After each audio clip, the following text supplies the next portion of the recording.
Now, every year at the last Sunday of the month, in October, we have the Reformation Sunday. Why do we do this? Because the Reformation must not be forgotten. Why would we forget it? Well, not only because we are forgetful people, but Satan, the adversary, who managed to bring the church into darkness because it was careless, will always continue to try to bring the church back into those days. So we must constantly remind ourselves why we have the truth, why we have the light, lest we also quickly fall back to darkness ourselves. Now, those of you who have been following the world news, you will know. On Thursday, the Thursday just passed, on the 23rd of October, 2025, there was a watershed moment for Christianity. The historical moment in Christianity. We live to see this life-changing moment for the churches. And that was when King Charles and Pope Leo, the new Pope, made history in Sistine Chapel by praying side by side. This is the first time in 500 years, I want to emphasize this, first time in 500 years since the Reformation, in other words, where the leaders of the Church of England, the Anglican Church, and the Roman Catholic Church came together in this act of spiritual unity by praying together. By this act, the King Charles, who is the appointed supreme governor of the Protestant Church of England, the Anglican Church, by this act, he ends by going to Rome to pray with the Pope, to sit on his left hand.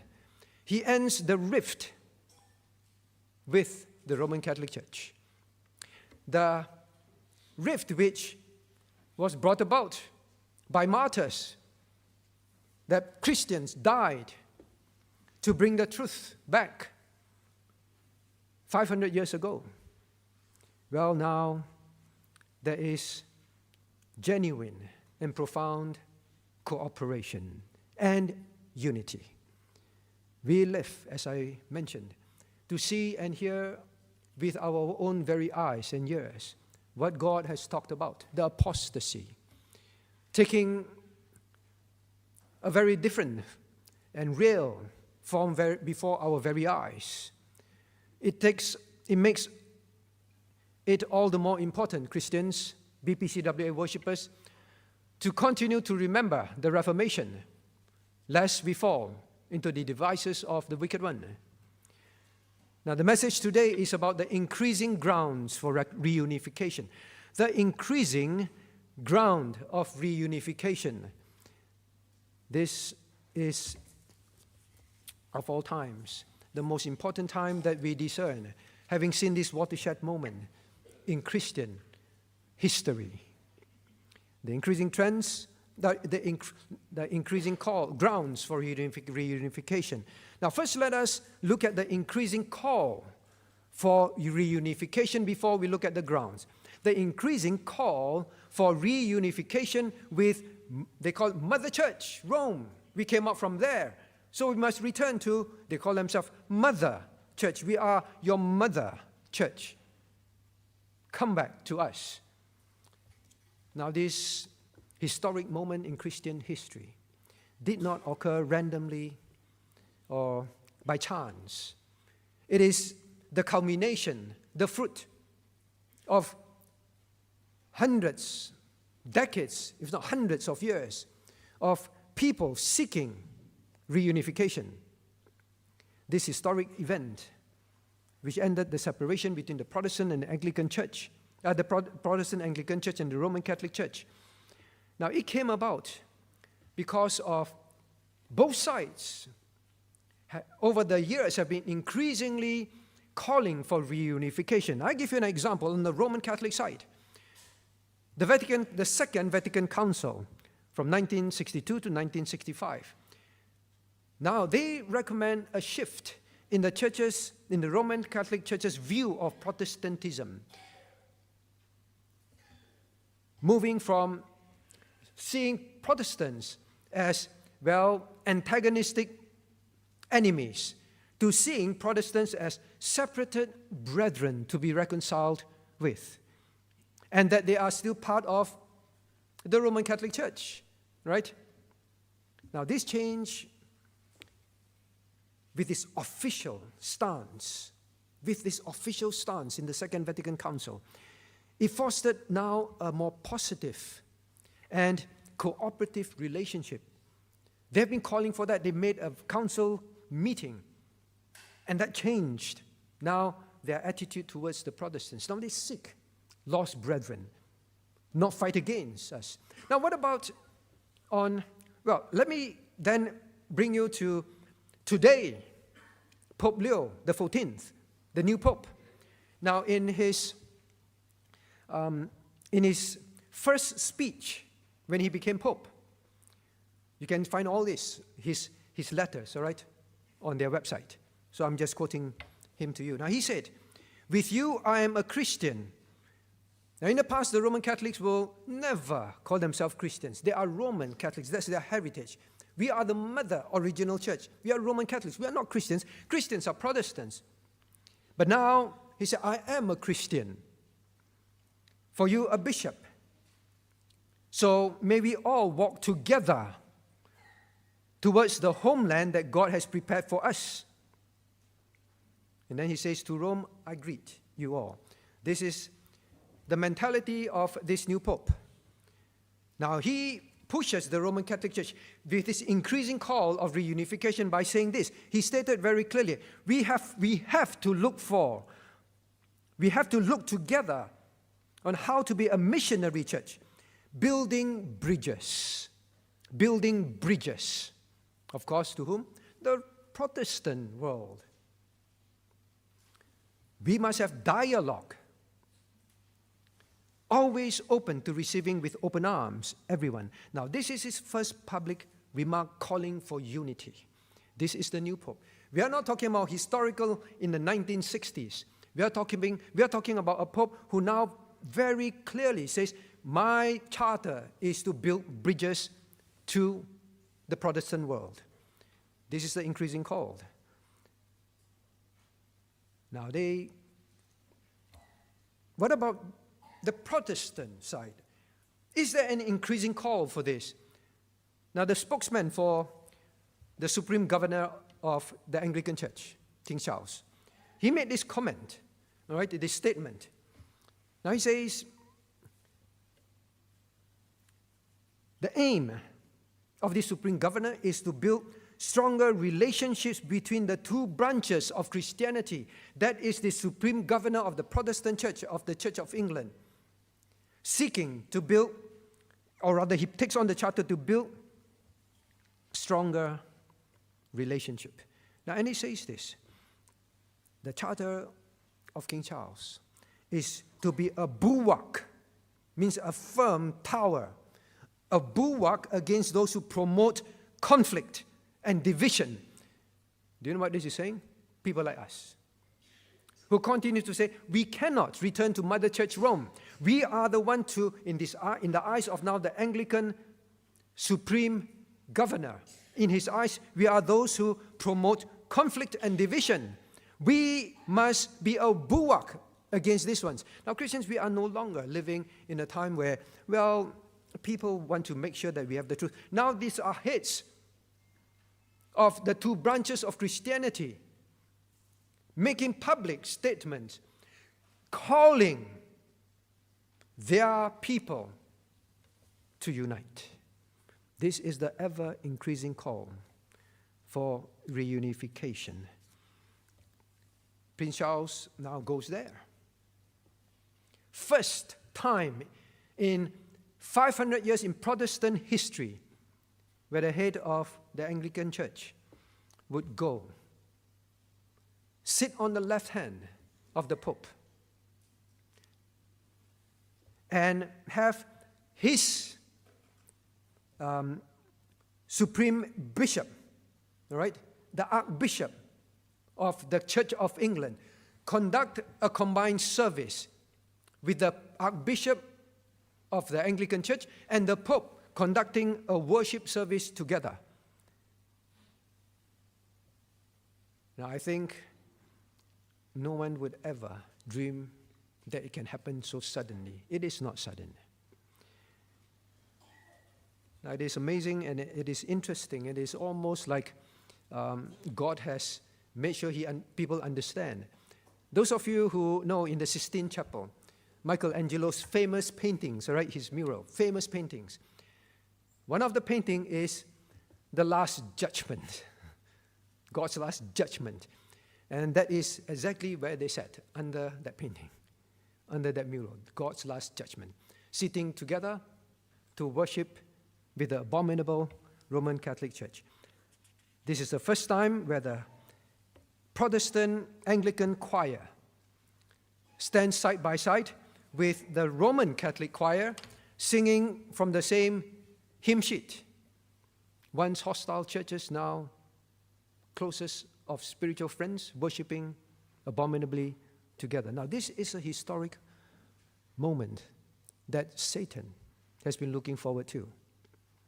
Christian, we must not continue to be blind. Now, after the service, how did they treat each other? The Pope bestowed upon the Supreme Governor of the Anglican Church this title, the new title, Royal Confrater. In other words, spiritual brother, Royal Confrater, my spiritual brother. But please know that they will not stop there. This key moment must continue into the future generation. The call must not end here. The call must increase from here. So what did the Roman Catholic Church do? Well, they made a chair, right? A chair. Gifted it to the monarchs who were there and decorated with coats of arms and said, now this is for you. And it will be in Rome. And it will be reserved for your use. No, for your use and for the future use of British royalty when they come here. So they want to make sure that there will be always a seat here with us for the future generations. Now, unless we continue to understand that Satan is not just thinking about the now. You think after this, he says, yeah, I scored a victory and he's going to walk away. No, this is the beginning. The wheels have been turning. Now the wheels takes on a different momentum. Its direction is clearly set now. Its path is fixed. Now, what is God's warning against this? Turn your Bibles to John chapter 17, please. John chapter 17 is Christ's high priestly prayer, and is often quoted by Christians, so to speak, professing Christians, to be Christ's prayer for unity for the world. And is upon this premise, this passage, that Christians keep saying, we must unite, we must be a bulwark against those who are against unity, who would cause rift, divisions. We must fight against churches like BPCWA because of a passage that is so clearly to them promoting unity while we promote separation. John chapter 17. Now look at verse 9. Did Christ pray for global unity? And that is what this coming together is about, global unity. Look at verse 9. Christ said, I pray for them, I pray not for the world, but for them which thou hast given me, for they are thine. Christ prayed for true believers, not for true believers to unite with the world. Now we'll see more afterwards about what are the common grounds, what are the trends. It is very specific, the prayer for the true believers. Look at verse, not a unity of the world. That is the ecumenical movement's aim. Global unity. Now look at verse 14 then. And Christ prayed, I have given them thy word, and the world hath hated them, because they are not of the world, even as I am not of the world. Now, not only Christ is not praying for global unity, Christ very clearly states, the world will hate the true believers. The world will hate those who uphold the very word that God gave to them. This is not a call for unity with falsehood. Look at verse 17. Now Christ then prays. Verse 17, sanctify them through thy truth. Thy word is truth. I've constantly emphasized the need to understand words in the Bible. Sanctify means to separate, literally. The root word simply means set apart. It means set apart. Set apart from something onto another thing. Set apart from falsehood, the world. Sanctify them, set them apart from verse 16, the world, the falsehood, unto God, the truth. And the word is what is going to be the yardstick, not the ideas of men. The only way you can measure, am I on the correct side? How do I know whether I'm united with the correct side or not? Look at verse 17. How does God separate us? How do we know which side to stand with? It is through thy truth. How do we know what is truth? Thy word is truth. Scriptures. The moment Scriptures was brought back in full light, the Reformation flourished. It is the only way. It is the only way. I say again, as I've said earlier on, the battle for the perfect Bible is the battle against counter-reformation. Please understand that. Now, then, look at, so do we measure what the Roman Catholic Church says, the head of the supreme head and governor of the Anglican Church says? Do we measure what we should do against what they say? Or the Word of God? Well, the answer is obvious. Now look at verse 22 then. Verse 22. By the way, verse 17 tells you one thing clearly. There will be separation. Not global unity. There will be separation. Christ prayed for it. Christ asked God the Father for it, to sanctify them, to separate them. Separation is something that Christ prayed for. The prayer together, the both of them coming together, praying for unity, is totally counter to what Christ prayed to the Father for. It's an abominable prayer. Please do not miss this point. Christ prayed for separation. Now then, finally, look at verse 22. And the glory which thou gavest me, I have given them, that they may be one, even as we are one. Now, what is this unity about? That they may be one, even as we are one. Now, Christ says, the glory which you, God the Father, gave to me, I have given to them. Now, what is this glory? God glorifying us? No. This glory is about who Christ is, the true Christ, who he is. And he says, this glory about me, which if you look at verse 5, and now, O Father, glorify thou me. This glory of Christ, he has made known to his disciples. That is what he means, he gave his glory to them. It is their glory, their privilege to bring to the world and make the world know who I am by the truth, not another Christ. Not a Christ who listens to Mary. That is another Christ. That is not Christ's glory. Not another Christ who people pray to Mary to get to him. It is another Christ. Not another Christ who shares his glory with the co-redemptrix, the co-redeemer. And that is exactly what the Roman Catholic Church calls Mary, the co-redeemer. He does not share his redemption work with any. He said, my glory have I given to this. And what is the Christian's role in this world when it comes to unity? Look at verse 22. That they may be one, even as we are one. Now, true unity is measured on whether that unity brings out the glory of God. I want to emphasize that again. This verse is saying true unity, the unity that Christ prayed for, biblical unity, is the unity which brings out the glory of Christ. The Roman Catholic Church pulls down Christ. His work is not enough. You must add good works. It is not finished. He alone can redeem you. You need to have the mother also to be a co-redeemer. Is this the glory of Christ in the Roman Catholic Church?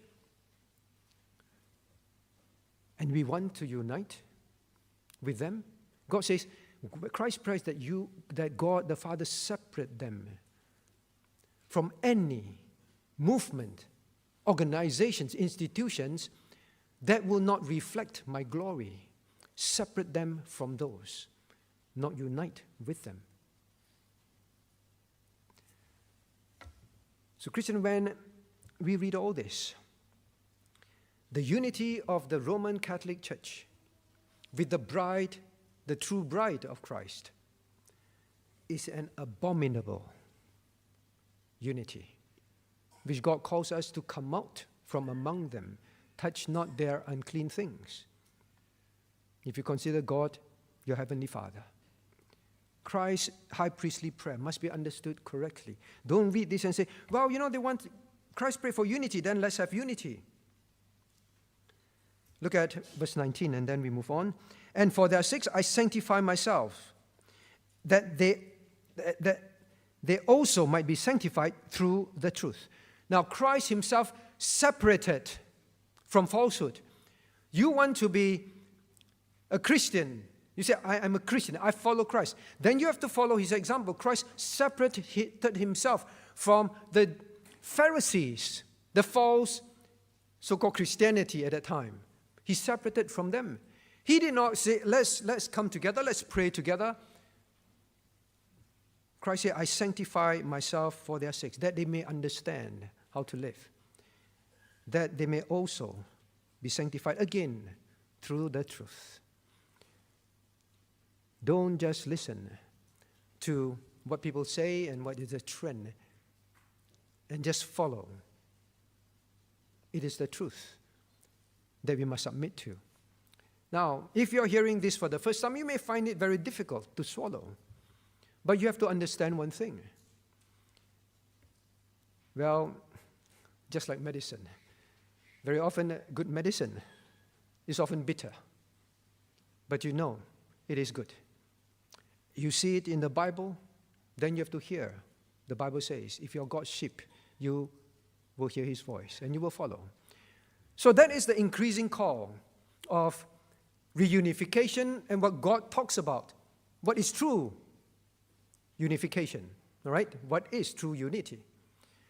Now we come to the second point in this message, and that is specifically today's title, the ever-increasing grounds for reunification. The ever-increasing grounds for reunification. Now, Satan, in order to bring this abominable reunification, obviously understands one thing. He must create common grounds. If theology has been dividing these two branches of Christianity, theology and doctrines continue to be that dividing wall. Now, the only way to make both sides ignore this dividing wall is to create common grounds, right? Common grounds. Then when the eyes turn to the common grounds, Then they forget about what must be considered for unification, that is theology and doctrine. The eyes will be turned away from that, right? So, by the way, if you wonder, why must Satan reunite the Roman Catholic Church with the Protestant Church? The book of Revelation tells us about a one world church, right? The abomination of the harlot of abomination, where he will bring together all the religions of the world, bring together all that, form that one world church, and this one world religion will worship him. That is what God clearly reveals to us regarding Satan's plan. But he cannot bring about a one world religion without first uniting this religion called Christianity. How can he even unite Christianity with the rest of the religions of the world and make them worship him? Revelation makes it very clear. He will bring together political, religious, and social realms under one big rule, his rule, before Christ returns and destroy him. He will do that. So first he must unite Christendom. Before he even talks, he executes phase 2 of uniting Christendom with every other religion, the abomination of the harlot. Harlot means he takes in all sorts of uncleanness, right? So he must do this. So please understand where this is going. We are not contending for the sake of contending. Why must Christ say separate them, separate them, separate them? Because of this end time momentum. So what are some of the common grounds that Satan has very subtly and cleverly created to take the eyes away from doctrines to the point where the head of the Protestant church in England would say, we are against those who cause division, who cause the Roman Catholic Church to want so much, all right, to reunite and call for building bridges. What are these bridges that would be so attractive? Well, first and foremost, they must be common. They must be common on both sides. Let's start, well, there are so many. I will cover 3, all right? I will cover 3, God willing. The first one, the common social agenda. The common agenda of the social gospel, the social agenda. There is a commonality. Now, the Roman Catholic Church, let me read to you their agenda. Now, in a document called, and this, the Pope will write documents, and they call them the apostolic exhortation. So he sees himself as the chief apostle on earth, right? Apostolic exhortation. You can find all this on the website. I take it from their website. If you want their website, let me know. Now, I do not want to take the past popes. Pope Leo XIV. Now, he said that the care for the poor in his apostolic exhortation, the care for the poor also meant fighting against structural causes of poverty. He added that it was up to the church and his followers to care for the sick and suffering, to oppose slavery, including human trafficking, forced labor, and sexual exploitation, and to help migrants and refugees. This is a charter he takes upon himself and says, this is what the church will continue and will increase in its agenda, the social agenda. Now then, he said, the church's tradition has always been working for and with migrants, and it continues.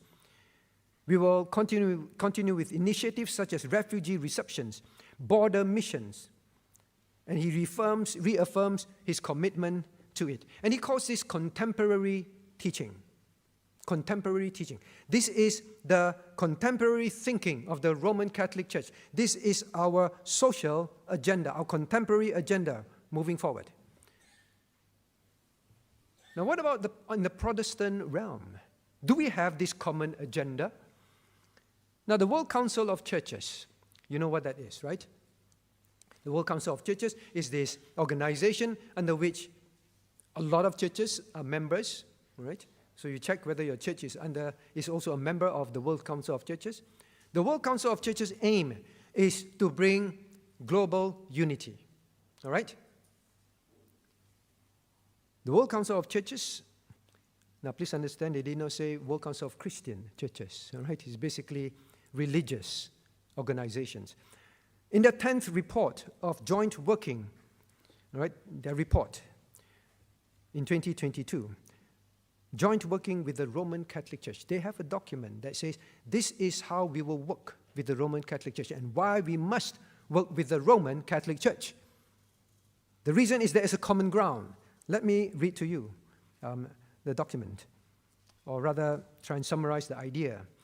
Now, this document addresses ecumenical cooperation in the world. Ecumenical is about global. Global cooperation is always about that. Basically, its idea is peace is a treasure for all. Peace building in situations of conflict. And it says, and it specifically quotes violence and migrants and refugees. When it comes to violence, migrants, and refugees, now they say that ecumenical challenges and opportunities together encourages intensive. So they say because of these migrant issues in the world, refugee issues, and social injustices, it calls for intensive ecumenical cooperation with all Christians, not just with all Christians, but particularly, it says, particularly contributions can be made by the Roman Catholic Church and World Council of Churches working together. The commonality of the desire to resolve migrant issues, refugee issues, social injustices, inequalities, and so on, violence, wars. We must work with the Roman Catholic Church because they have a lot to contribute. Why? Because the Roman Catholic Church has the same agenda as us. So do you see this very strong glue? Now both sides make very strong commitment and it resonates with each other. This social agenda now, right, which emphasizes social justice and care for the poor and oppressed, is very appealing. Very appealing. These migrant issues as well, to both sides. And both sides see this as a modern, they call it the modern interpretation of Christianity. We are the old gods. We need to stand aside for this new, contemporary, modern Christianity. Now you say, what is wrong with caring for the poor and so on? Now we've covered this in a multi-part series on the social gospel, all right? So this is not meant to cover that. So please, go through that. Christ's charter on this earth is very clear. He made it clear to his disciples. At this time, my kingdom is not of this world. If not, I will fight. Peter wanted to fight against the Pharisees to free Christ. Christ says, put away your sword. This is not the time. The judgment will come. This is not about fighting for social justice and so on. Christ's agenda on earth was always a spiritual agenda. Watch the video if you have questions. Now the second common agenda. The first was the social agenda. Now this is the ecological or environmental agenda. Environmental agenda. All right, the ecological agenda. Now on this, I wonder how many of you are aware of this yearly event. All right, where it is called the celebration, all right, the celebration of season of creation, right? The specific term they use, the season of creation. Now, what is this season of creation that is celebrated every year?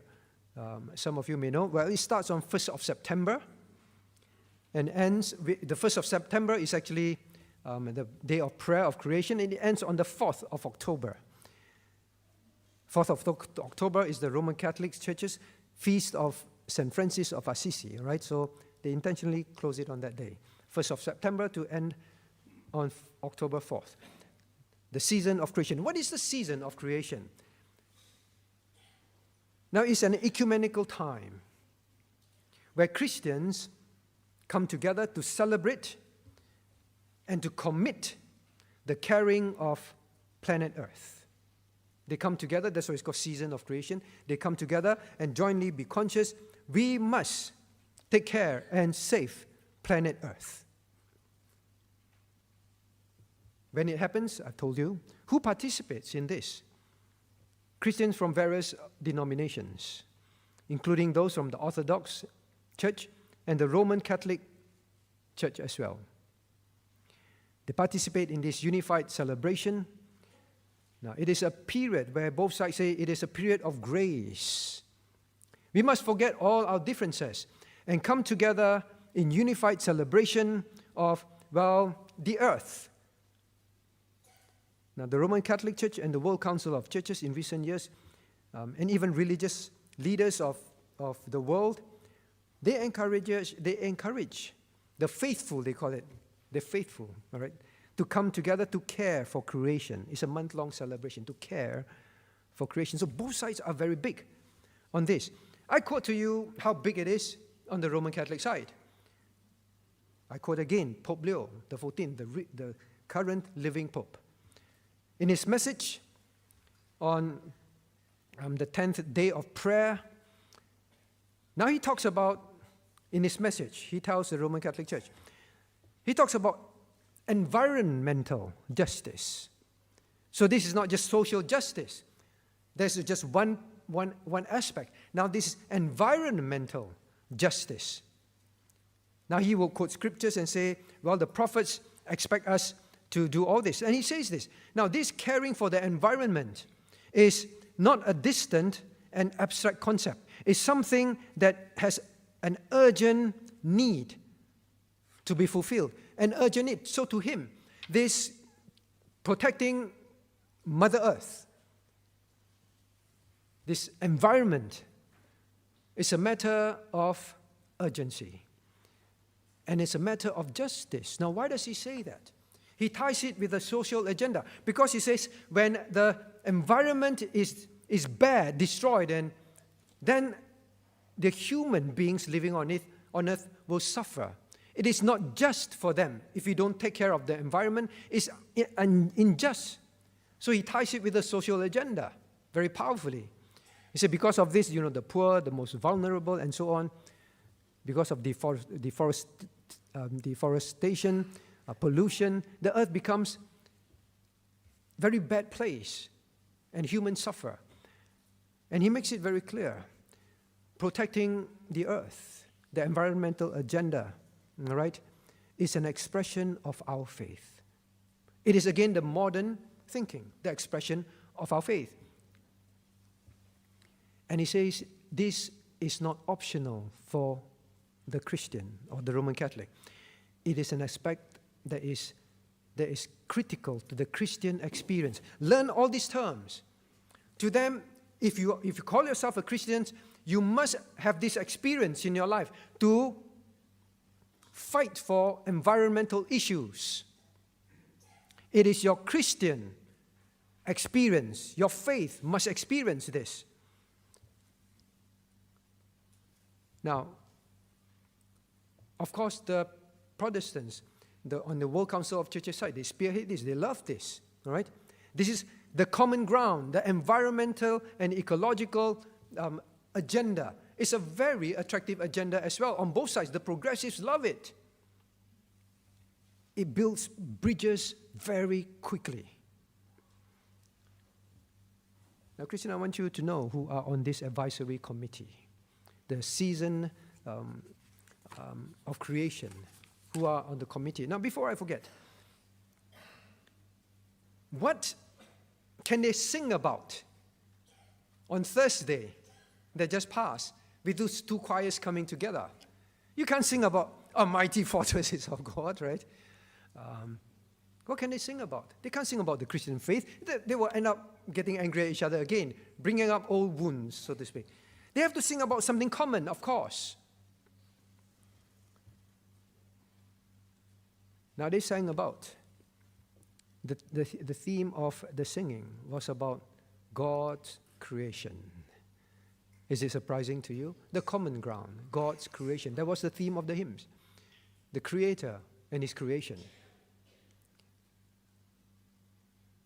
Who are on this committee? Reverend David Bookless. Why do I want to name him? Because he is from the Lausanne group. Lausanne. We covered that, the Lausanne movement. He's from the Lausanne movement. He's on the advisory committee. They have what is called the Catalyst for Creation Care. All right? So the Lausanne movement is in this. The Greek Orthodox Church, they were kind of the one who started this season of creation. The Pentecostal Fellowship of Creation, Pentecostal movement, who are on the steering committee. The World Council of Churches, of course, the Lutheran World Federation, Vatican Dicastery, the Vatican Council themselves, the branch for integral human development, they call it. So we have the World Council of Churches, the Lutherans, the Vatican, the Roman Catholic Church, the Anglican Communion of Environmental Network. The Anglicans, the steering committee, the Lausanne group is in there as well. The Reformed Churches, World Communion of Reformed Churches. Of course, you can't miss out the Methodists, the World Methodist Church, right? Next to the Lutherans, if not even more aggressive than the Lutherans, the Methodists spearheads this reunification, all right? The Methodist Council of Christian Aid, and Christian Aid as well. Now, why do I want to name this? The Christian must not be ignorant of who are promoting, using these common grounds to bring about the bridge building. Please understand that. Now, the important thing to note here is this. It is all about emphasizing a lifestyle. Now, what do I mean by that? This whole idea of this common ground, experiencing common things and fighting for the common things, fighting together for the common agendas. They called it a lifestyle-based Christianity. Justice-oriented faith. These are the terms that you better be aware of. A lifestyle-based Christianity, a justice-oriented faith, must be preferred over strict doctrinal adherence. People like us, it's always about doctrines. Why do we do that? Because Christ said so. Sanctify them by thy truth. Thy word is truth. Why do we constantly emphasize doctrines and theology? Because the only way we know whether we are on the right side of unity is God's word. But to them, no. Common agenda of saving the earth, common agenda of social agenda. Now that is how we measure what we must do. So strict adherence to doctrinal, theological agendas. Now they are to be now the old Christianity. Common grounds or issues as social justice and environmental stewardship. These two terms are big now. Social justice and environmental stewardship. Two things. They are very appealing to those who want a modern interpretation of Christianity. We are not progressive. We are still stuck in the old Christianity, which the Bible calls, sanctify them by thy truth. Thy word is truth. Now, the progressives on both sides, they like this new interpretation of Christianity over dogma. Dogma. This new commonality of lifestyle against rigid systems of beliefs and perspective. You see, it can sound so convincing, right? Well, that is the subtlety and power of Satan. So now we must shift. Now, this whole idea is shift, focus. And I hope you are paying attention. They are very clear. We must shift focus from traditional theological differences to shared principles of living faith. We must shift away from traditional theological differences to shared principles for Christian faith, Christian living. turn away from these walls called the truth. Turn away from these walls and shift to experience-based Christianity in fighting for the social, for social justice, and working together to promote environmental stewardship. So this is the new thinking, Christians. It is very attractive. Well, lastly, the third one, which I won't elaborate because you know all this very well, the ecumenical agenda. The ecumenical agenda. The ecumenical agenda. Now, this is a movement. This ecumenical agenda means one world unity, global unity, not just with Christians, not among Christians, but with all religions. And the World Council of Churches is the key body to promote that. At this point, I want you to discern something. I hope you have already spotted it. You see, to bring Christianity to unite with the religions of other faiths before the one world church forms, it is almost ridiculous. How do you have two systems of so-called beliefs come together? Because the true Christianity is always salvation by faith alone. Putting our faith in the grace of Christ alone. That is Christianity. That is the one thing that differentiates us from every other religion, which are always about salvation by works. Understand that? You can never unite these two. How to build the bridges between these two religions? By having a common agenda. Social justice is about good works. Now the other religions, oh, you're interested in good works? I'm interested in working with you. Environmental stewardship. Oh, you want to make the world a better place? That is what we are about. So to unite these two truth from error, you must have a common ground that is appealing to both sides. A religion that is based on works will always welcome a system, a common agenda that is based on works, social work, saving the planet. They will welcome it. Do you understand, Christian, why the ecumenical movement focuses so much on these two things? Because it is the final glue that will bring about the one world church that God talks about in Revelations. Now, how do they do this? Are you involved in this? Is your church involved in this?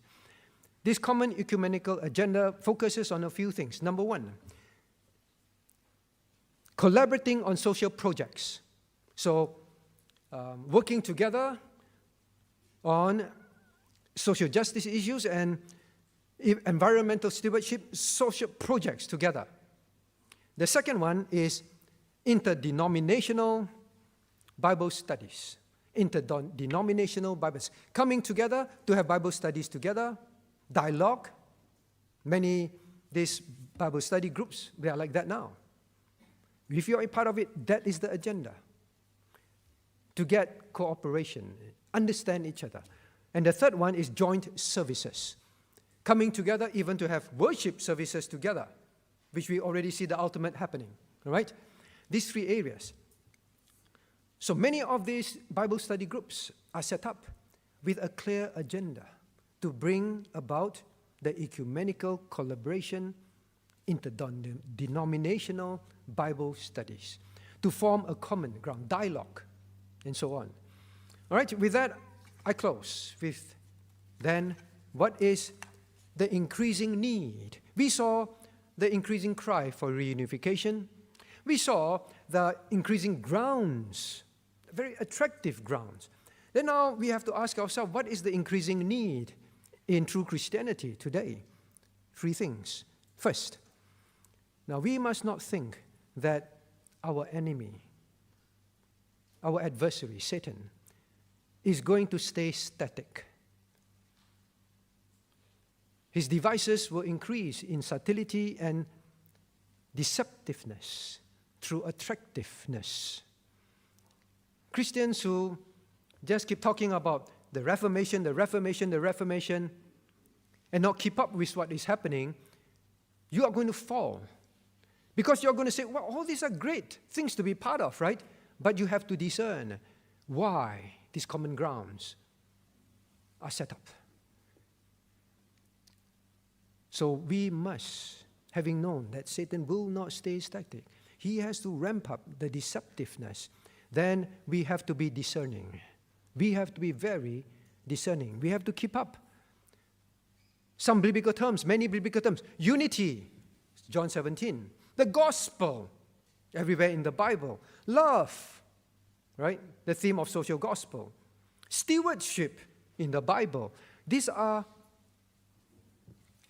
Bible terms, but they mean a totally different thing. Unheeding Christians are treading on thin ice. You will fall easily into the cold, the wrong side. Now, the next thing is this. Now, because on the same point, we must not think our enemies stay static, and therefore, we must make sure we do not introduce agendas, practices, and teachings into the church that promotes these attractive agendas of commonality. We must be very clear, very careful that we cannot introduce this. You may see other churches doing it, all right? But we don't follow blindly. Number two, the ever-increasing need to not succumb to the pressure. What pressure? What pressure? Let me read to you what Pope Leo XIV said. All right? He said, our task is to pray, and he says this. There are certain prejudices arising from some people. He says some people, referring to us, all right? They say our task is to pray and to teach sound doctrine, separating religious aspect from integral development. What he's saying is this. And he even say, people like us, we say, well, the social justice and environmental issue is to be for the government to take care of it. That is not the church's charter. The Bible is very clear. Well, to us, did Christ talk about all this? No. He made it very clear, go ye into the world to preach the gospel, baptizing them in the name of the Father and of the Son and of the Holy Ghost. It's a spiritual charter. But they say, there are people like us.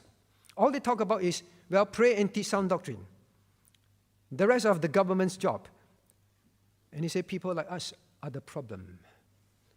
You will hear that even from Protestants. I told you earlier on, King Charles, he feels his charter is to be a bulwark against those who promote conflict and division. Us. You see, this kind of pressure, well, it has already been there. You go to school, you go to work. Say, you mean your church is not part of all these agendas? What kind of church are you attending? And then you say, I'm the odd one out. Everywhere I go. Isn't it not true? But Christ already said, the world will hate them. But you will feel the pressure to succumb. Maybe I'll just go to this church. Maybe I can find ways to introduce some of this into our church. Do not succumb. Stand firm. Christians, let us be clear. We are not here to stop the reunification. Understand that. We are not here to stop the reunification. Christ talked about this in Revelation. It will happen. We are not here to fight against what Christ says he intends to have happen. Then what are we doing? We are here to simply obey God when he says, come out from among them, from their churches. Churches that are part of the World Council of Churches. Churches that work together with the Lausanne group and other groups, the Methodists, the Lutherans, the Anglicans. Come out from these that are participating in all this. Come out. Our duty is to come out, not be part of them. Our duty is to warn others not to be part of them. This momentum will increase. This momentum will culminate in the one world church. We are not there to stop prophecies, unless you don't want Christ to come back.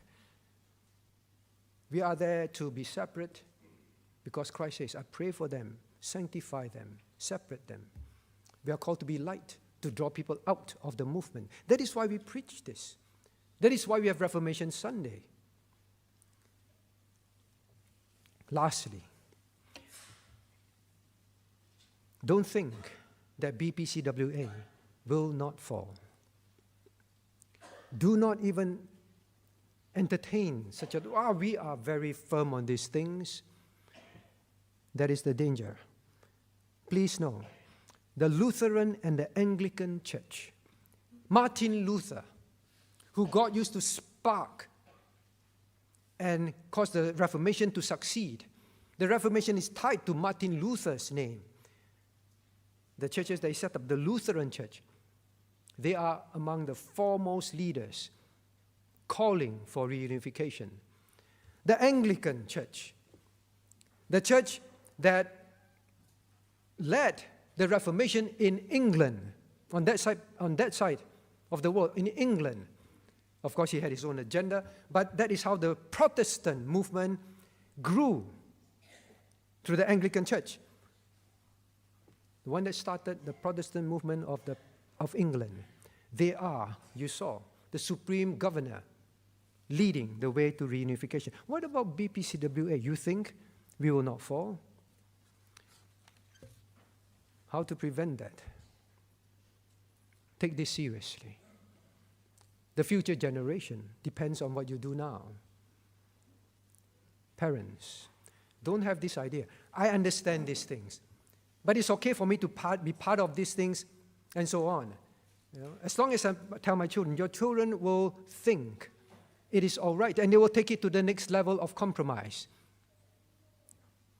Do not think that when God says, come out from among them. No, God, as long as I know I can still be part of them, support them this way and that way, do not think that you're wiser than God.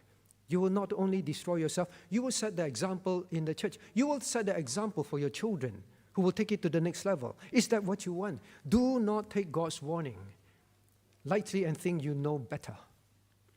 Do not. You think the Lutherans and the Anglicans are like that overnight?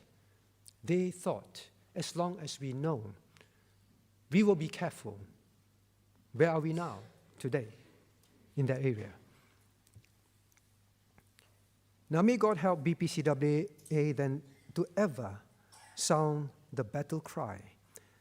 As the cry for false unity will increase, the common grounds will increase for abominable unity, then we must increase our battle cry for the name of God. Let us rise to sing the closing hymn, 516. Shall we rise? 516, sound the battle cry. 516, sound the battle cry.